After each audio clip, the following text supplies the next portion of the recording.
Olá, pessoas! Bom dia, boa tarde e boa noite. Aqui quem fala é o Ian, professor de História do Humanista. E com vocês, mais uma aula sobre o Enem. Na aula de hoje, nós vamos falar sobre os 5 temas que mais caem no Enem. E por que isso? É muito importante saber o que você vai enfrentar, saber o que cai na prova que você vai enfrentar. E algumas pessoas, alguns alunos e alunas me mandaram mensagem falando sobre ansiedade, que estão sentindo sintomas de ansiedade.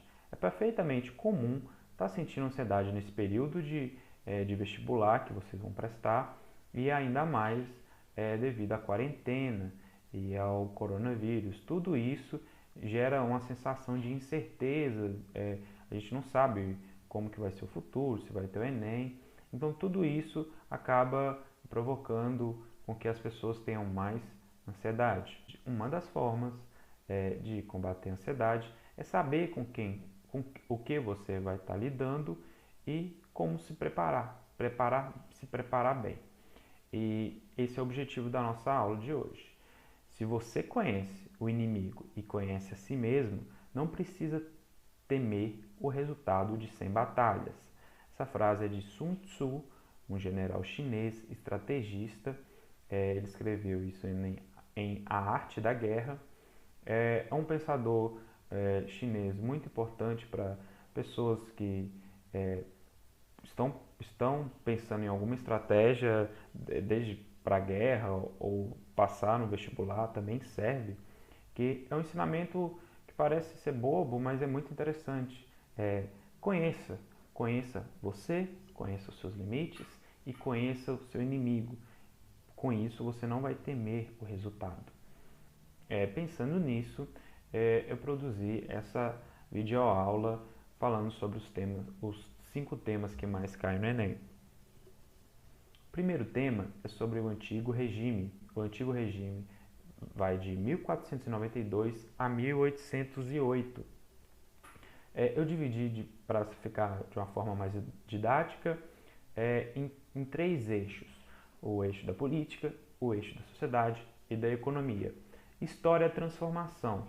Então, nessas sociedades houveram transformação tanto na economia, tanto na política, quanto a própria sociedade em si. E aí eu vou passar com vocês de uma forma bem rápida. O antigo regime, ele tem a característica política dele. Lembrando que sempre quando a gente for falar de política, a gente está falando de poder. Ele tem como regime o absolutismo monárquico, que é a centralização do poder na figura do rei. Essa centralização do poder na figura do rei é também característica da Idade Média. Só que dessa transição da Idade Média para a Idade Moderna, as pessoas não dormem medievais e acordam modernos. Então algumas coisas permanecem. Então, uma das coisas que permaneceu durante algum tempo foi o absolutismo monárquico. Na sociedade, nós vamos ter uma sociedade estamental dividida em 3 estamentos: o clero, aqueles que oram; os nobres, aqueles que guerreiam; e os camponeses, aqueles que trabalham. E assim é a sociedade hierárquica e com privilégios. Então há uma aristocracia. Na economia, nós vamos ter o mercantilismo. Mercantilismo, alguns autores, algumas pessoas falam que é um pré-capitalismo. Só que é um pouco anacrônico usar esse termo de pré-capitalismo. É como se o mercantilismo fosse dar ou tivesse a finalidade de virar o capitalismo. Mas não, ele é um sistema econômico próprio da época. Então, o mercantilismo ele vai ter uma característica da intervenção do Estado na economia para o acúmulo primitivo de capital. Capital é riqueza, são metais preciosos. Então, lembrando que na época do Antigo Regime, o paradigma de riqueza era metais preciosos. Então, o acúmulo deles com as colonizações portuguesas, as colonizações espanholas e inglesas na América, visava esse acúmulo de riqueza.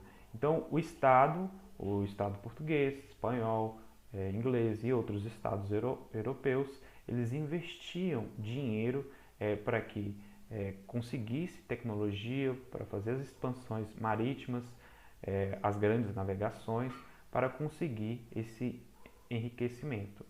Eu trouxe algumas imagens que eu vou deixar esse PowerPoint, esse slide disponível para vocês. Aqui é uma imagem clássica do Luís XIV da França, que se denominava o Rei Sol. Isso é uma simbologia muito significativa de como o rei e as pessoas imaginavam o rei. Então eles se achavam o sol da França.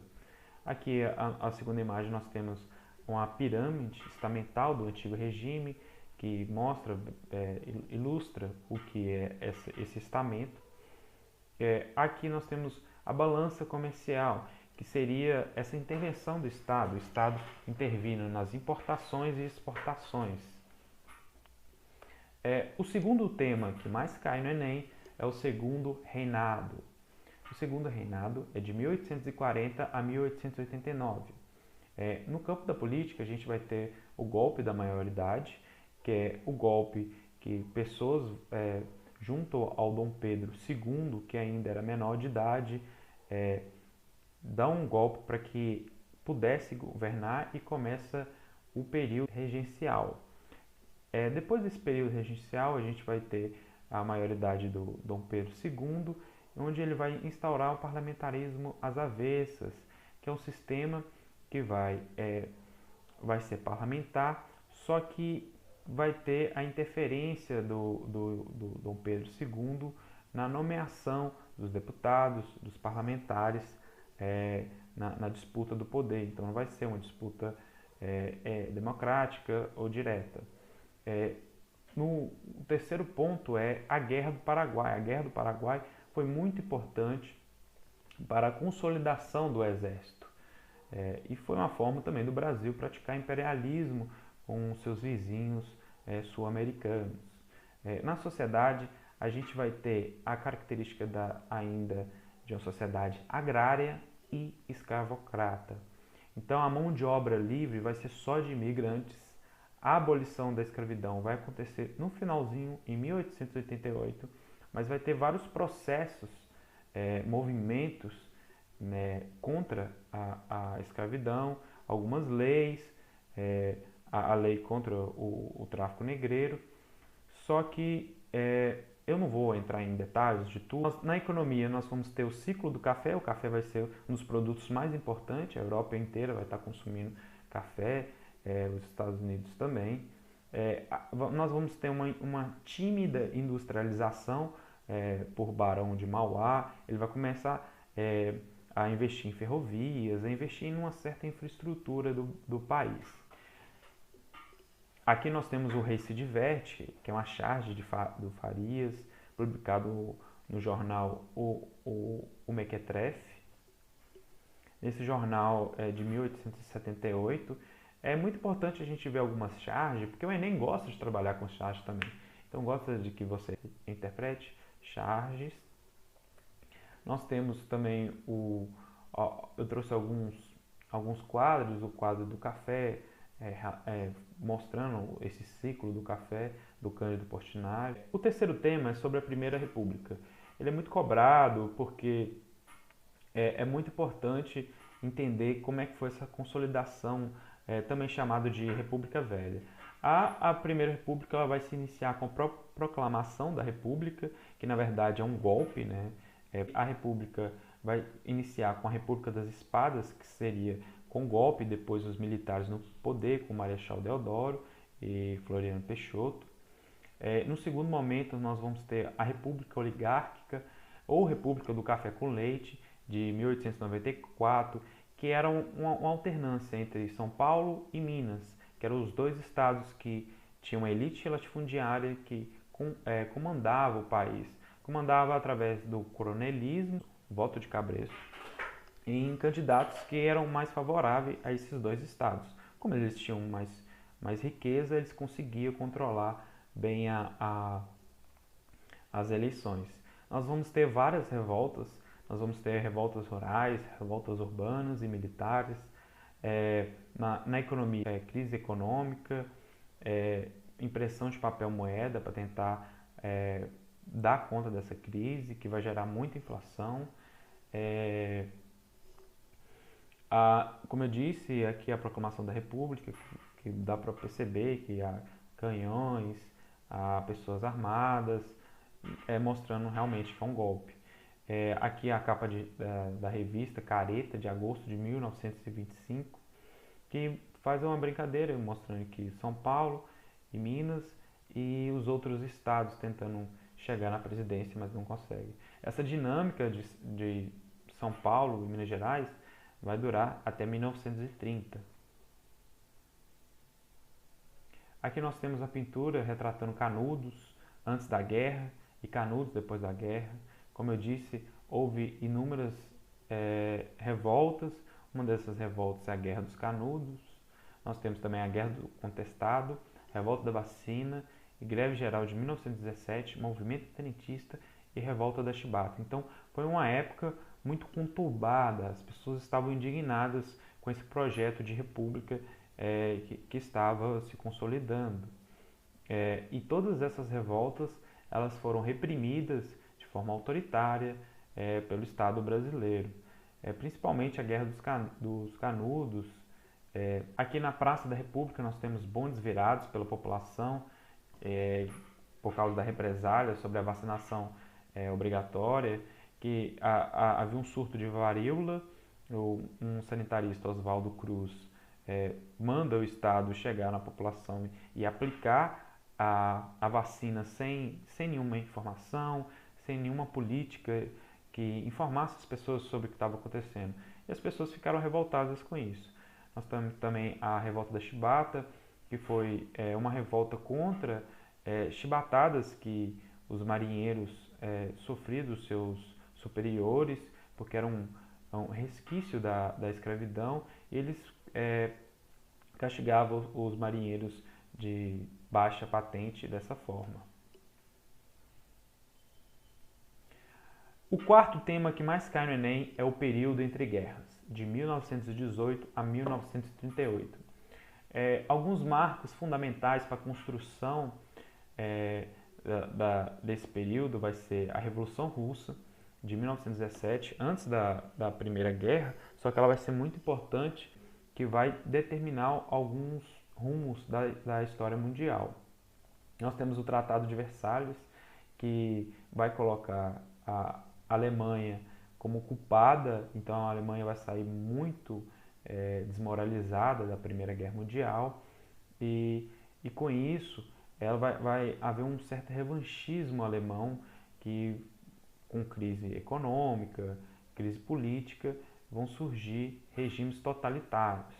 A sociedade ela vai aderir ao discurso violento nazista, nazifascismo, não só na Alemanha, como na Itália, na Espanha, em Portugal.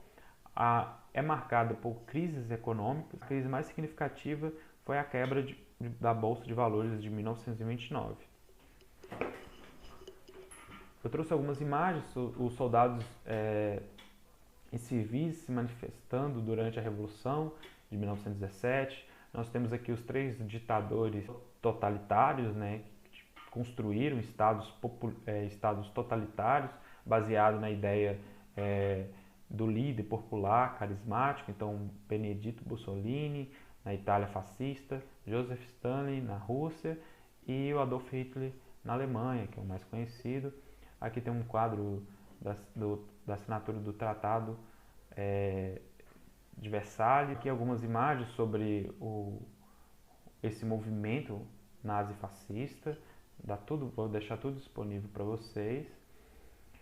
Aqui é um cartaz muito interessante que mostra o estilo de vida americano, como o estilo de vida americano propicia um certo padrão de qualidade de consumo para as pessoas, só que em meio à crise de 1929 as pessoas estavam sem esse estilo de vida garantido. As pessoas estavam aqui na fila atrás de comida e roupas.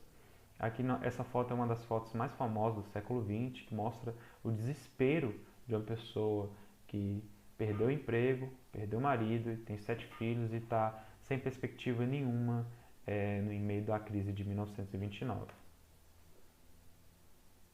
O quinto tema que mais cai no Enem, o Enem adora, era Vargas, de 1930 a 1945. É um governo marcado também por um golpe. Então, em 1930 tem um golpe com um governo provisório para acabar com essa dinâmica do café com leite, da república oligárquica. Depois nós vamos ter um governo constitucionalista. As pessoas vão pedir, não só vão pedir, vão se manifestar querendo uma constituição, vai fazer uma constituição. Depois ele vai dar um outro golpe, que é o Estado Novo, que é um golpe armado para espalhar medo entre as pessoas sobre o comunismo, então, para que elas aceitassem essa ditadura, porque ele ia expulsar os comunistas. No campo da sociedade nós temos a consolidação das leis do trabalho, que é a CLT. Então, o Ministério do Trabalho foi criado nessa época, o Ministério da Previdência Social também foi criado. Então, a ideia de salário mínimo, jornadas mínimas de trabalho, foram todas criadas nessa época pelo Getúlio Vargas. E lembrando que Getúlio Vargas, de vez em quando, é chamado de pai dos pobres. Alguns mais críticos chamam ele de pai dos pobres e mãe dos ricos, porque ele consolidou as leis do trabalho nas cidades e no meio urbano.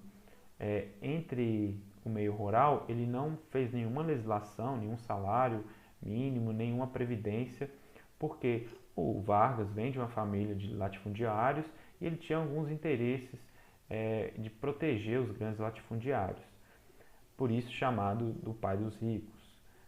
Na economia, ele começou um processo de industrialização, a criação de empresas estatais. Então, a Vale do Rio Doce foi criada nessa época, a Companhia Siderúrgica Nacional também foi criada, que são indústrias de base.